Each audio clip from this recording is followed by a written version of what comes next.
Hey everyone, this is Frugal Panda here. Just thought I'd do a video. This is part of my ride, and I went through some of the parks here in Eugene, Oregon.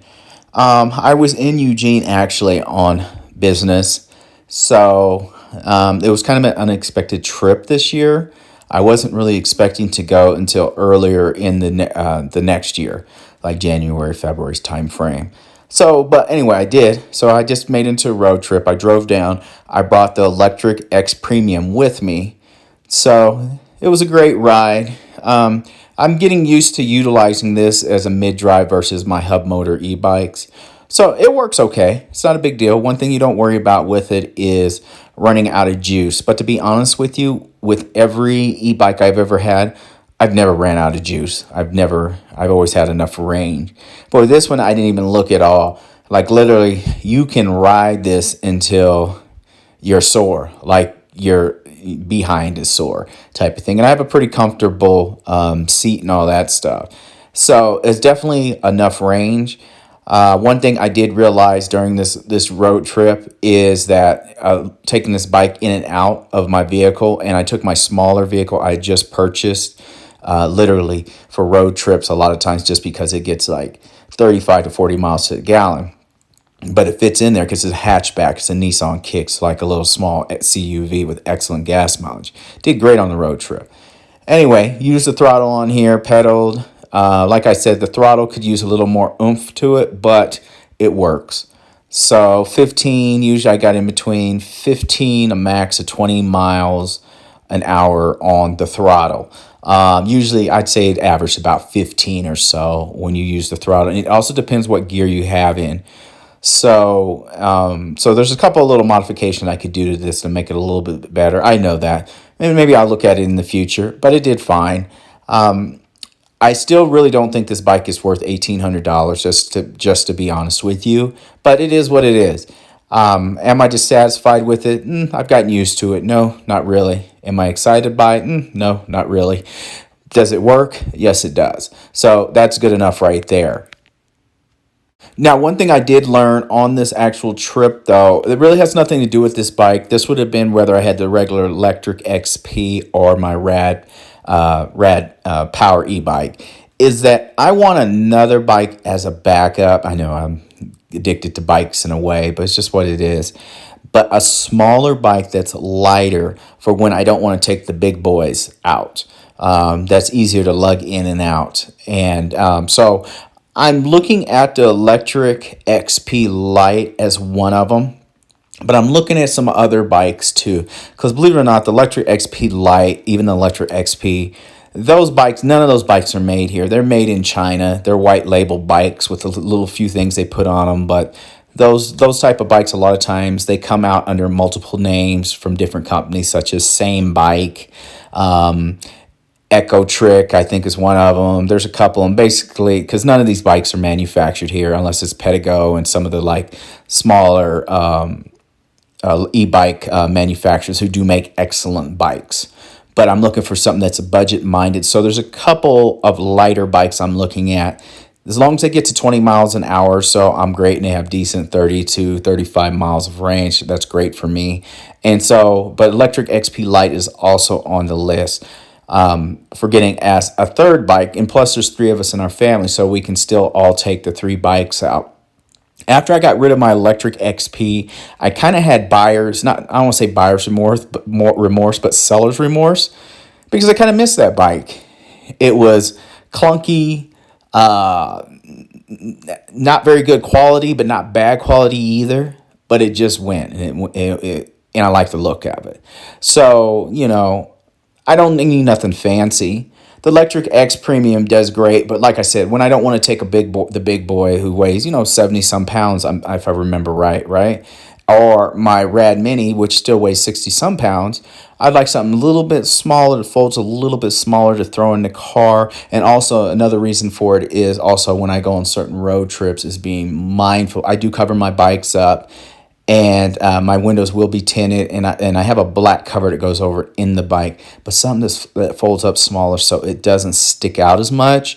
especially depending on where you go to, because you never know with people, someone breaking your car trying to steal it. And you wouldn't be able to steal it because a lot of people, they'd be breaking my windows for nothing trying to get the bike, because even when the bike's in my car, it's not only locked together, it's like locked in one of the metal latches within the car. Both of my cars have, so you still have to try and unlock it the whole way and do all that stuff. So you have to plan it out a little bit more to try and get this. And then you have to try and get the bike out of there. That's a whole nother, dilemma for a lot of people to figure out. So with that being said, I just, I would like something that's a little bit smaller, to work on. I mean, to put in my vehicle as my third bike. So like, say I got a quick trip, or say I got a major trip. So say I'm going to San Diego for 2 weeks or so just by myself. Do I want to take the Lectric XPremium? I may not want to take it. And it's not that I dislike it or anything like that. It's just, I may not want to take a bike that's more difficult to lug in and out of the vehicle and takes up more space.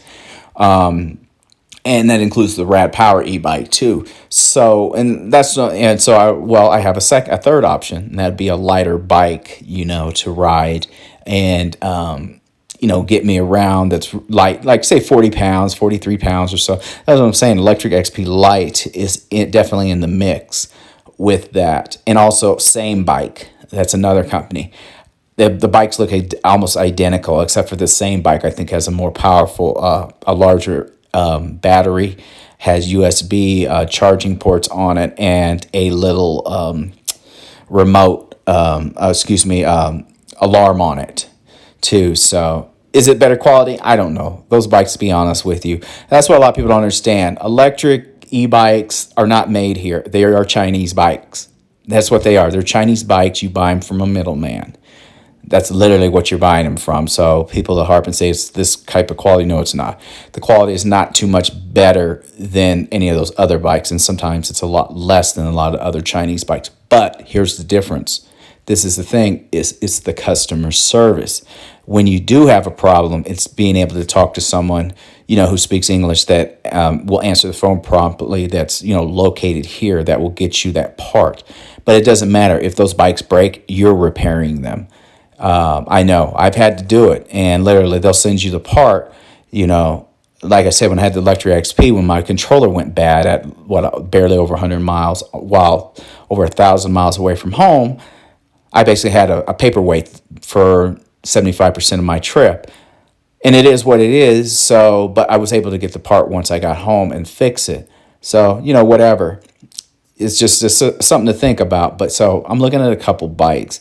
Nothing that's going to break the bank. These are going to be affordable bikes. And these are also going to be bikes where I can put a lock on them, and all that stuff. And I always carry 2 locks. I actually had 3 locks for the Lectric XPremium when I locked it up. I locked it up literally in 3 different places when I would lock it up. But if it did get stolen, oh well. I mean, I'd be mad about it, don't get me wrong, but it wouldn't be, say, an $1,800 bike or my Rad Power $1,500 bike. You know what I mean? So... And I'm not trying to get my bike stolen. I'm just saying, everyone out there understands. So anyway, that's something I'm thinking about. Now, getting back to Lectric XPremium, it did great on the trip. There was no issues with it. The weight of it, that's not something it's not like it was something I didn't know about. Yes, I knew it was heavy. No big deal. Whatever. Not a big deal. Just made me start thinking about maybe I need a third option, a lighter bike for certain types of trips where I don't want to take any of the big boys.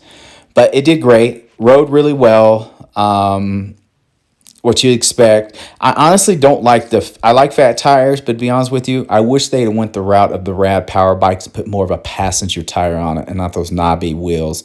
The knobby wheels also take away your range, how it handles, and just the smoothness of it. That's just a thought of mine. I'm not taking it off road like that. This is a folding bike. You can only do so much with a folding bike off road that you want to gamble with with a folding bike doing. And plus, it's a very heavy bike. So besides light trails, like I said, taking on dirt trails and all that stuff, which it does great, I have nothing to complain about really. I was, like I said, when you watch my old videos and how I was disappointed, am I still disappointed some? Yeah, I am a little bit, but you know what? I've learned to live with this bike, and it works.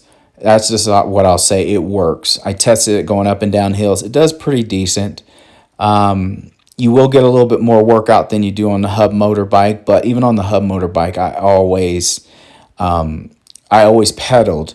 The only thing about the hub motorbike is I just didn't have to shift the gears. You got the same power no matter what gear you're in, but you can't get that with a mid-drive because you'll snap it. You'll end up snapping a chain. And it'll let you know if you're in the wrong gear. You can tell. You can just tell when you're riding it. Like you're like, oh, this doesn't feel right, and you switch gears. Like, okay, now it's better.